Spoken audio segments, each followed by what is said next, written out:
찬송합니다. 오늘은 지난주에 이어서 희망에 관한 주제로 우리 말씀을 계속해서 나누고자 하는데, 오늘은 말씀이 희망입니다 라고 하는 제목으로 함께 은혜를 나누고자 합니다. 여러분, 제가 지금 소개하는 사람이 누구일까 한번 알아맞혀 보시기 바랍니다. 여러분, 이 사람은 정치범으로 종신형을 선고받았습니다. 그래서 그가 투옥되자 가족들은 살던 집에서 쫓겨나게 되었고 변두리로 나가게 되었습니다. 그러면서 면회와 편지는 6개월에 한 번만 허용됐습니다. 또 투옥된 지 4년 만에 어머니가 돌아가셨고 또 그 이듬해에는 아들이 교통사고로 죽게 되었습니다. 그러니까 감옥에 있는 신세라 장례식에도 참여할 수 없게 되었습니다. 인간적으로 보면 그의 삶은 절망 그 자체였습니다. 그래서 그는 마음속에 스스로 생각했습니다. 내가 어떻게 하면 살아남을 수 있을까? 그리고는 간수장의 허락을 받아서 그 감옥 안에서 조그마한 텃밭을 하나 가꾸기 시작했습니다. 씨앗을 심고 거기에 물을 주고 거름을 주면서 그렇게 꽃이 피고 열매가 맺히는 것을 보면서 그 마음속에 희망의 싹을 튀어나간 것이지요. 그러면서 14년의 세월이 흘러서 그의 딸이 결혼을 하고 이제 아기를 낳아서 이제 아버지를 면회하면서 이 아기의 이름을 아버지가 좀 지어달라 부탁을 했습니다. 그랬더니 그는 아무 말 없이 호주머니에 있는 종이 쪽지, 아주 꼬깃꼬깃 구겨진 종이 쪽지 하나를 건네 주었습니다. 그러면서 그 종이에는 이런 글귀가 적혀 있었는데, 그것은 그의 부족말로 아즈위라고 하는 말이었습니다. 우리말로 하면 희망이라는 말이지요. 그는 그러면서 13년이 지난 이후에 그런 희망을 품고 극적으로 감옥에서 나오게 되었습니다. 무려 27년 동안 옥살이를 하고 그의 나이 71세가 되었을 때 풀려나게 된 것입니다. 여러분, 이 사람이 누구이겠습니까? 이 사람 바로 우리 남아프리카 공화국 최초의 흑인 대통령이었던 넬슨 만델라였습니다. 그는 감옥에서 나와서 흑인과 백인을 나누는 그 분리정책을 철폐하고 화해위원회를 결성해서 그동안 그 남아프리카 공화국의 아픈 과거의 역사를 청산하게 됩니다. 그리고 그 공로를 인정받아서 1993년에 노벨 평화상을 수상하게 됩니다. 그러자 그런 사람들이 그에게 이렇게 물었습니다. 아니, 어떻게 27년 동안 감옥에서 버틸 수 있었습니까? 그 감옥에서 견딜 수 있었습니까? 그러자 그는 담대하게 이렇게 대답을 합니다. 절망의 감옥에 가두는 것은 바로 당신 자신입니다.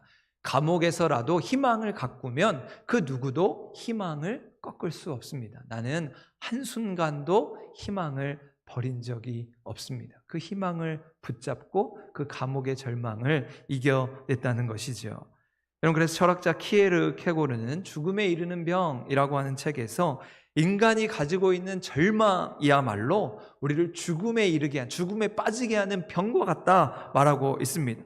절망이란 죽을 수 없는 죽을 병에 걸려 앓고 있는 것과 마찬가지라고 우리에게 설명을 하는 것이죠. 여러분, 우리 인간을 위협하는 많은 질병들이 있죠. 암이 있고 심장질환이 있고 여러 가지의 질병을 안고 살아갑니다. 하지만 절망이야말로 우리에게서 희망을 빼앗고 죽음에 이르게 하는 가장 큰 질병이라고 케르케고르는 말을 하고 있습니다. 그러면서 그러한 절망을 이기는 방법으로서 기도문 한 편을 소개하는데요, 그의 책에 이렇게 소개합니다. 주여, 아무런 쓸모없는 것에 대해서는 우리의 눈을 흐리게 하시고 당신의 모든 진리에 대해서는 우리의 눈을 밝게 하소서. 우리가 절망의 편이 아니라 희망의 편에서 희망을 부여잡고 하나님을 향한 그 신앙으로 이 절망을 이길 수 있음을 말하고 있는 것이죠. 여러분, 이처럼 우리 인간에게 있어서 희망은 살아갈 이유가 됩니다. 살아갈 목적이 되는 것이죠. 어떤 경우에라도 희망을 버리지 않으면 바로 그 자리에서 꽃이 피고 열매를 맺게 되는 것이죠. 그렇게 우리는 희망이라고 하는 씨앗에 물을 주고 거름을 주면서 그것을 열매 맺기까지 기다리고 인내하는 믿음이 필요한 것입니다. 4월 한 달을 시작하면서 매 주일마다 이 희망이라고 하는 주제를 가지고 말씀을 전하고 있습니다. 여러분, 오늘날 우리가 접하는 뉴스를 보면 온통 부정적인 뉴스, 우리의 심령을, 마음을 불안하게 하고 염려하게 하는 소식들로 가득합니다. 얼마 전 이란이 이스라엘을 미사일로 폭격하고, 또 반대로 이번에는 이스라엘이 이란을 향해서 미사일을 날렸다. 그러면서 중동 전쟁의 불씨가 번지고 있는 상황 가운데 유가가 뛰고 환율은 정말 그야말로 유례없는 최고치에 이르게 되었습니다.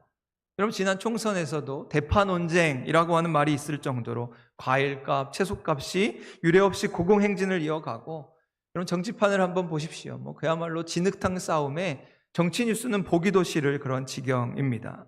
여러분, 이런 상황에서 우리 청년들, 젊은이들은 청년 실신 시대를 살고 있다고 합니다. 여러분, 청년 실신 시대가 무엇인지 아시나요? 청년 실신 시대는 청년 실업과 신용 불량을 합쳐서 부르는 말입니다. 청년들이 그야말로 실신할 정도로 모든 것을 다 자포자기하면서 될 대로 되라는 식의 인생을 살아가며 그 미래의 희망마저 겪고 있는 청년 세대의 안타까움을 보게 됩니다. 그러다 보니까 사람들 사이에 부정적인 감정 소비가 늘어나게 됩니다. 일에 지치고 마음이 고단하다 보니까 짜증이 늘어나고, 감사보다는 불평이 많아지고, 기쁨보다는 우울한 감정이 마음속에 들어서 우리가 긍정적인 에너지를 내고 힘을 내야 하는데 그 소비되는 감정으로 인해서 많은 이들이 지쳐가고 있습니다. 그렇기에 우리는 믿음을 가진 신앙인으로 그 누구보다 희망을 노래할 수 있어야 하는 것이죠. 그저 신세 타령하고 세상 탓만 하기보다는 나 한 사람이 적극적인 믿음을 가지고 할 수 있다는 희망을 가지고 긍정적인 에너지를 발산하고 서로에게 힘이 되고 용기를 주는, 한번 해봅시다, 힘냅시다, 좋은 일이 생길 것입니다, 희망을 선포해야 하는 것입니다. 그것이 바로 신앙이 가진 힘이 되는 것이지요. 여러분, 예전에 교회에서 사역을 하다 보면 사역이 많아질 때 참 많이 지칠 때가 있습니다. 그러면 사람들 사이에서 부정적인 말들이 나오게 되지요. 도대체 이런 거 왜 하는 것이냐, 이렇게 해서 되겠느냐, 이거 해봐야 아무 소용이 없다, 이런 말들로 인해 사람들의 의욕이 꺾이고 자신감을 잃어가게 됩니다.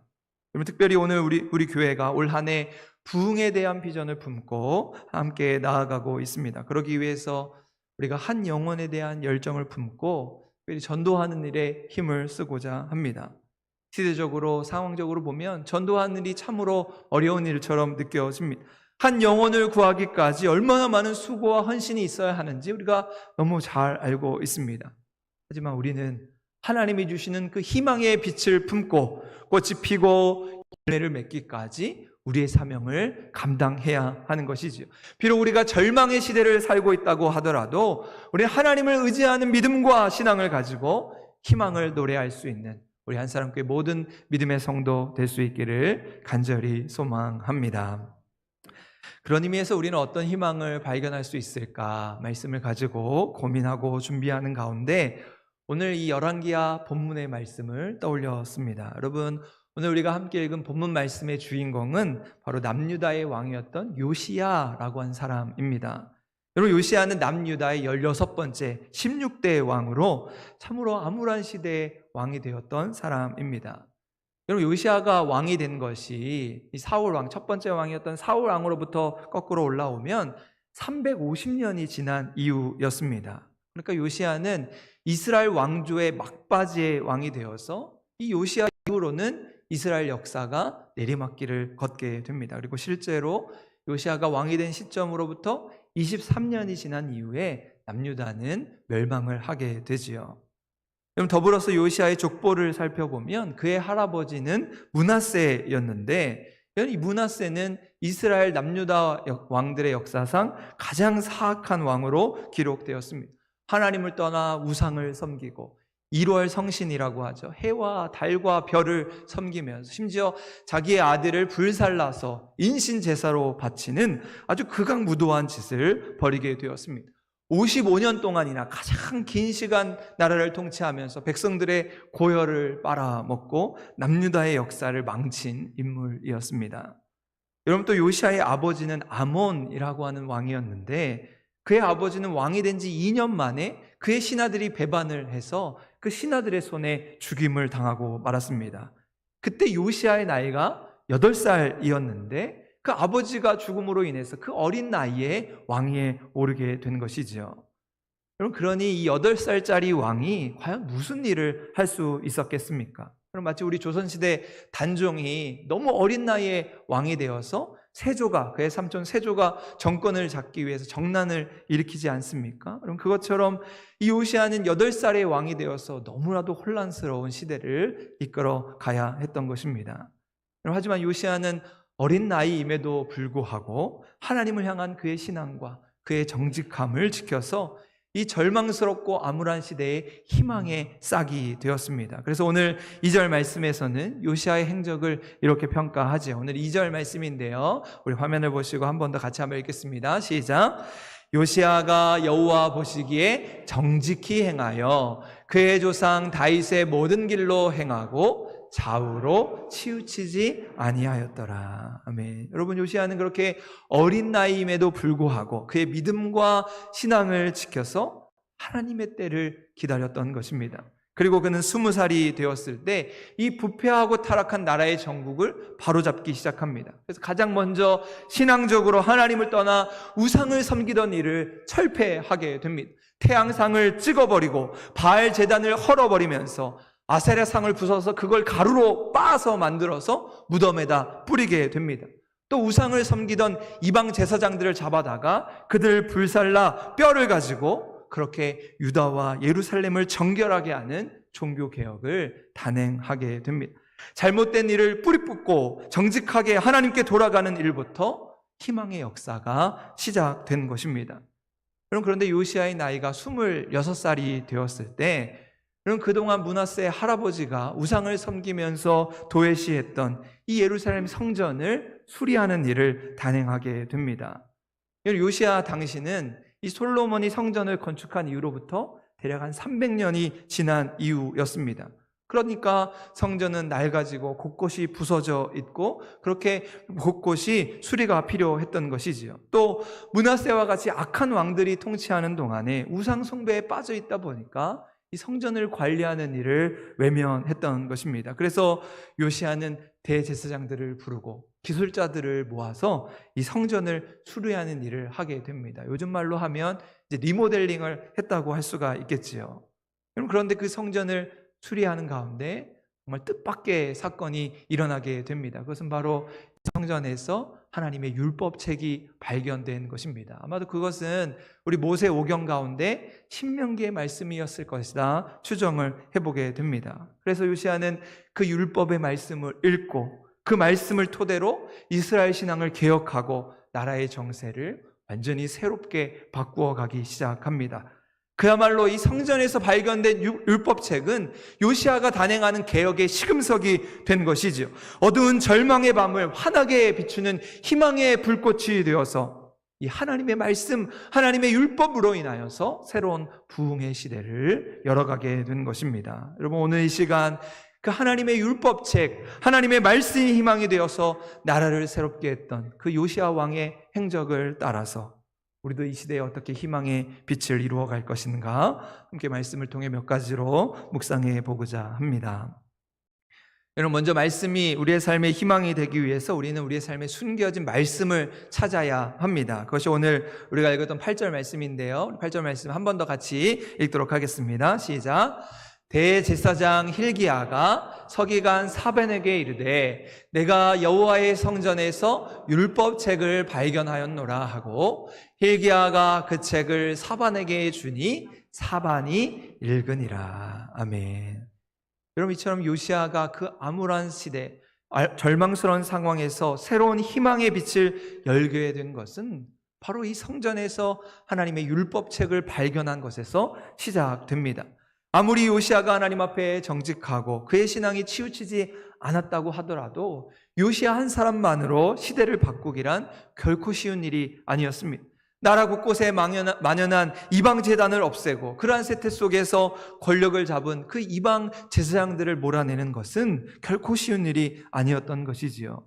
하지만 요시아의 개혁 가운데 이 성전에서 발견된 율법책은 국면을 전환에 만드는 아주 결정적인 계기가 되었을 것입니다. 여러분, 그래서 우리가 어떤 뜻밖의 사건을 만나게 되면 유레카라고 하는 말을 외치게 되는데, 아마 요시아는 이 율법책을 보면서 유레카를 외치면서, 우리식으로 하면 신받다를 외치면서 너무나 기쁜 마음 아니었겠습니까? 자기 혼자서는 감당할 수 없는 이 일을 하나님의 말씀의 토대가 되어서, 말씀이 기준이 되어서 이 말씀의 명분을 가지고 개혁을 단행하게 된 것입니다. 그래서 요시아는 제사장 서기관을 통해 이 율법책에 기록된 그 하나님의 말씀을 듣고 이 말씀대로 개혁을 이루어 가면서 더욱더 힘을 낸 것이죠. 하나님의 말씀이 이런 개혁의 추진력이 되어서 영적인 부흥과 회복의 시대를 열어갔던 것입니다. 저희 한사랑교회가 지난 사순절 기간 동안 우리 전교인이 참여하는 우리 성경 필사 프로젝트를 진행했습니다. 정말 많은 분들이 참여해 주셨고, 지난 부활주일까지 이제 필사를 모두 마치고, 이제 이번 주까지 한 보름 정도 이제 검수를 마쳐서 이제 성경을 순서대로 배열을 하고, 지난 주중에 이제 제본사에 제본을 맡기게 되었습니다. 표지를 가죽으로 해서 이제 아마 너무 예쁘고 멋지게 나오지 않을까 생각을 하게 됩니다. 그래서 제본이 완성되면 다시 그걸 택배로 받아서 우리 전교인과 함께 그것을 공개하고 전시회를 열고 난 이후에 이제 재단에 하나님께 드려서 봉헌을 하고자 합니다. 그러면서 성경 필사가 진행되는 과정을 보면서 저 개인적으로는 참 감격스러웠습니다. 처음 이렇게 필사를 시작할 때 좀 막연하기도 하고, 혹여라도 완성을 하지 못하면 어떻게 될까 걱정하는 마음이 있었지만, 우리 성도들이 참여하면서 정말 열심으로 정성스럽게 그 필사 한 구절 한 구절 말씀에 반응하는 모습을 보면서 참 개인적으로 은혜의 시간이 되었습니다. 그리고 제가 이제 지난주에 제본을 맡기면서 이제 표지의 내용을 정리하고, 이제 바로 이제 필사 내용이 들어갈 수 없으니까 그 안에 들어가는 이제 속지의 내용을 정리해 보면서, 이 필사 성경을 우리가 하나님께 정말 정성스럽게 봉헌하면 좋겠다. 그래서 우리 성도들이 드려야 할 다짐의 내용들을 정리해 보았습니다. 총 7가지의 다짐인데요. 화면에 정리했습니다. 좀 내용이 길지만 우리가 하나님 앞에 말씀으로 결단하는 마음으로 우리 성도들이 말씀 앞에서 우리가 이 결단과 다짐을 함께 읽어보면 좋겠습니다. 우리 첫째부터 7제까지 우리 한 목소리로 함께 읽겠습니다. 우리 첫 번째 함께 읽겠습니다. 시작. 우리는 신구약 성경이 하나님의 말씀이며 신앙과 행위에 대하여 정확무오한 유일의 법칙임을 믿습니다. 두 번째, 우리는 구약 39권과 신약 27권의 성경이 하나님의 영감으로 기록되었음을 믿습니다. 세 번째, 우리는 성경이 성육신하신 예수 그리스도에 대한 가장 완전하고 확실한 하나님의 계시임을 믿습니다. 네 번째, 우리는 성경 안에 구원을 얻기 위해 알고 믿고 지켜야 할 것이 충분하고 분명히 계시되고 지시되어 있음을 믿습니다. 다섯 번째, 우리는 성경이 교회와 성도의 최고 권위를 가지며 신앙생활에 틀림없는 법칙임을 믿습니다. 여섯 번째, 우리는 성령께서 은혜를 베푸시는 방도로 성경을 사용하심을 믿습니다. 일곱 번째, 우리는 성경이 개인과 교회와 사회가 계속해서 개혁하는데 원리와 기준이 됨을 믿습니다. 아멘. 아멘이십니까? 아멘. 여러분, 이처럼 우리 한사랑교회는 오직 말씀이 우리의 신앙의 절대적인 기준이 되고, 이 성전에서 들려지는 그 하나님의 말씀이 우리의 삶을 개혁하고 우리의 삶을 변화하는 출발점이요 희망이 되어서 새로운 부흥과 회복의 역사를 열어가는 우리 모든 한사랑교회의 믿음의 세대가 될 수 있기를 소망합니다. 두 번째로, 말씀이 우리의 삶의 희망이 되기 위해서 우리는 말씀을 듣고 그 말씀에 반응해야 합니다. 그것이 오늘 우리가 읽었던 11절의 말씀인데요. 우리 짧지만 한 목소리로 함께 읽겠습니다. 시작. 왕이 율법책의 말을 듣자 곧 그의 옷을 찢으니라. 아멘. 여러분, 요시아는 서기관 사반에게 명하여서 성전에서 찾은 그 율법의 말씀을 읽도록 했습니다. 그리고 그 율법의 말씀을 듣고 있는 요시아는 가만히 있을 수가 없었습니다. 말씀에 반응하면서 오늘 말씀에 자신의 옷을 찢었다고 표현합니다. 여러분, 옷을 찢었다고 하는 표현은 성경에서 회개를 나타내는 아주 전형적인 표현이지요. 말씀을 들을 때 지난날 자신의 잘못이 떠올라서 이스라엘 민족들이 거꾸로 살아왔던 그 과거의 역사를 되짚어보면서 옷을 찢고 가슴을 치면서 하나님 앞에 회개하고 있는 것이죠. 그리고 말씀에 귀를 기울이고 그 말씀에 반응할 때 바로 그 자리에서 하나님이 일하기 시작하신 것입니다. 그럼 성경에 보면 사무엘 선지자가 살았던 시대를 이렇게 평가하지요. 사무엘상 3장 1절의 말씀인데요. 아이 사무엘이 엘리 앞에서 여호와를 섬길 때에는 여호와의 말씀이 희귀하여 이상이 흔히 보이지 않았더라. 여러분, 제사장 엘리는 자신의 배를 불리며 너무 뚱뚱해서 의자에 떨어져서 죽을 정도가 되었고, 그의 아들들은 성전에서 하나님을 욕되게 하는 죄를 범하게 되었습니다. 그리고 성경은 그렇게 영적으로 타락한 시대를 말씀이 희귀하였다 말씀하고 있습니다. 하나님의 말씀이 잊혀지고 들려지지 않은 때임을 지적하고 있는 것이죠. 그런데 그러한 시대 가운데 하나님은 어린 사무엘을 택하시고 그를 성전에서 부르십니다. 사무엘아, 사무엘아. 하나님께서 사무엘을 부르실 때 사무엘이 그 타락한 시대로 처음에는 하나님의 음성을 알아듣지 못했지만 다시 들려오는 하나님의 말씀 앞에서 주님 말씀하옵소서, 종이 듣겠나이다. 하나님의 말씀에 귀를 기울이고 경청하면서 이 사무엘을 통한 새로운 시대를 열어가게 되는 것입니다. 말씀에 귀를 기울인 한 사람, 바로 사무엘과 요시아와 같은 믿음의 사람들을 통해서 하나님은 희망의 빛을 쏘아 올리시는 것이죠. 그럼 이처럼 우리가 성전을 사랑하고 성전에서 들려진 하나님의 말씀을 찾고 그 말씀에 반응할 때 우리의 신앙이, 우리의 가정이, 우리의 교회가 새로운 희망의 미래를 기대할 수 있는 것입니다. 말씀이 우리의 삶의 기준이 되고 말씀이 우리의 삶의 추진력이 되어서 옷을 찢는 마음으로 말씀에 충만하게 될 때 오늘 우리가 이 시대 가운데서 하나님의 뜻을 이루어가는 믿음의 세대가 될 수 있는 것이죠. 여러분, 오늘 우리 모두가 이 성전에서 들려지는 말씀 앞에 주님 말씀하옵소서, 종이 듣겠나이다 반응하면서 새로운 부흥의 역사를 이루어가는 믿음의 일꾼들 될 수 있기를 간절히 소망합니다. 마지막으로 말씀이 우리의 삶의 희망이 되는 것은 우리는 말씀을 붙들고 전파해야 합니다. 여러분, 오늘 말씀에서 요시아는 말씀을 듣고 옷을 찢는 마음으로 하나님의 말씀 앞에 섰습니다. 그리고 그것으로 그쳐지지 않고 이어지는 23장의 말씀에 보면 요시아는 나라의 모든 장로들과 백성들을 예루살렘에 모이도록 했습니다. 그리고는 자기가 들은 그 말씀, 너무나도 귀한 그 하나님의 말씀을 자기만 알고 있는 것이 아니라 모든 백성들에게 그 말씀을 들려주게 되었습니다. 그것이 오늘 이어지는 23장 2절의 말씀인데요. 우리 화면을 보시고 한 목소리로 함께 읽겠습니다. 시작. 이에 왕이 여호와의 성전에 올라가매 유다 모든 사람과 예루살렘 주민과 제사장들과 선지자들과 모든 백성이 노소를 막론하고 다 왕과 함께 한지라. 왕이 여호와의 성전 안에서 발견한 언약책의 모든 말씀을 읽어 무리의 귀에 들리고, 그 말씀을 읽어서 백성들의 귀에 들려주었다 말씀하고 있습니다. 여러분, 하나님께서 우리에게 원하시는 것도 바로 이것입니다. 내가 먼저 하나님의 말씀을 듣고 그 말씀을 단단히 붙잡고 말씀의 확신 가운데 그 말씀을 전하는 삶을 살아가는 것이죠. 우리의 자녀들에게, 우리 주변 사람들에게 내가 들은 말씀을 들려주어야 하는 것입니다. 그것이 우리에게 맡겨주신 사명인 것이죠. 예수님께서 공생의 사역을 시작하실 때 가장 먼저 행했던 기적은 바로 물로 포도주를 만드는 사건이었습니다. 가나안의 혼인잔치에서 예수님은 실로 놀라운 기적을 행하셨던 것이지요. 그렇다면 왜 예수님은 물로 포도주를 만드는 기적을 행하셨을까? 그것은 바로 그 혼인잔치 자리에 포도주가 떨어졌기 때문입니다. 여러분, 만약 포도주가 떨어지지 않았다면 예수님은 그렇게 물로 포도주를 만드는 기적을 행하지 않으셨을 것입니다. 그리고 그러한 기적의 사건은 빙하리에 물을 채우고 그 채워진 포도주를 연회장에게 있는 많은 사람들에게 퍼다 날라다 줌으로 그 풍성한 잔치의 기쁨이 충만할 수 있었던 것이죠.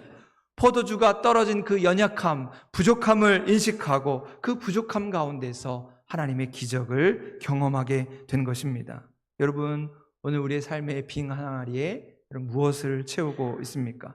채워도 끝없는 세상의 욕심을 내려놓고 우리의 삶에 말씀으로 채워지는 충만을 경험할 때 바로 그 자리에서 하나님의 기적이 일어나는 것입니다. 새로운 희망의 역사가 시작되는 것입니다. 그리고 말씀으로 가득 채워진 우리의 삶이 차고 흘러 넘쳐서 그 말씀의 은혜가 다른 이들에게 전하여질 때 혼인잔치의 기쁨이 우리에게 충만하게 될 것입니다. 말씀을 마치면서 한 청년의 이야기를 드리려고 하는데요. 지독하고 가난했던 한 청년이 삶에 소망이 없어서 우울증에 빠진 채로 살아가고 있었습니다. 그래서 그는 한때 공장에서 일을 하면서, 한때는 리어카에서 과일을 팔고, 산동네를 다니면서 양말을 팔면서 어렵게 생계를 이어가고 있었습니다. 그런데 그런 그에게는 소박한 꿈 하나가 있었습니다. 그것은 바로 화가가 되는 것이었습니다. 그런데 아무도 그가 그린 그림에 관심을 가져주지 않았습니다. 그래서 그는 다음으로 좋아하는 글을 쓰는 작가가 되기로 했습니다. 그래서 야학원에서 학생들을 가르치면서 7년에 걸쳐서 계속해서 글을 썼습니다. 그러면서 글을 쓰면서 내가 만든 책이 잘 팔리게 되면 내가 이 번 돈을 가지고 우리 어려운 가정을 살리고, 그 다음에는 어려운 사람들, 가난한 사람들을 도와야겠다 마음을 먹었습니다. 그런데 아무 출판사에서도 그의 글을 사주지 않았던 것이지요. 5번이나 출판사를 찾아갔지만 모두 거절을 당했습니다. 그래도 그는 낙심하지 않고 6번째 찾아간 출판사에서 그의 글을 출판하기로 했습니다. 이렇게 해서 수많은 독자들에게 사랑을 받았던 연탄길이라고 하는 책이 출간되었습니다. 그리고 그의 책 연탄길에는 아무도 관심 가져주지 않았던 그의 그림이 31점이나 실리게 되었습니다. 졸지에 그는 베스트셀러 작가가 되고 베스트셀러 화가가 된 것이죠. 그리고 이어서 출간된 행복한 고물상, 공부방, 이런 책들이 많은 사람들의 사랑을 받게 되었습니다. 바로 이철환 작가의 이야기인 것이죠. 그래서 그는 그의 인생 스토리를 돌아보면서 그의 책 곰보방에서 이렇게 고백을 합니다. 기름때 찌든 작업복을 입고 있을 때도 나는 프란츠 카프카를 읽었다. 아무도 사가지 않는 그림 옆에 서 있을 때에도 나는 알베르 까미를 읽었다. 도스토옙스키와 헤르만 헤세가 있어서 나는 절망하지 않았다. 하나님이 계셨기에 나는 절망하지 않았다 라고 하는 고백입니다. 여러분, 오늘 우리가 희망을 붙잡고 새로운 부흥을 기대할 수 있는 것은 바로 우리가 하나님의 말씀을 찾고 그 하나님의 말씀을 읽으며 하나님의 말씀을 붙잡을 수 있기 때문이지요. 그렇게 우리는 성전을 사랑하고 예배를 사모하면서 바로 이 성전에서 들려지는 하나님의 말씀으로 우리의 삶이 충만케 될 때 그 은혜의 강물이 우리의 삶의 터전으로 흘러가게 될 것입니다. 여러분, 오늘 이 시간 우리가 하나님 앞에서 새로운 소망을 노래할 수 있다는 그 사실 하나만으로, 오직 말씀으로 충만하여서 그 말씀이 우리의 삶의 희망이 되는 우리 한사랑교회 모든 믿음의 성도 될 수 있기를 주님의 이름으로 간절히 축원합니다. 아멘.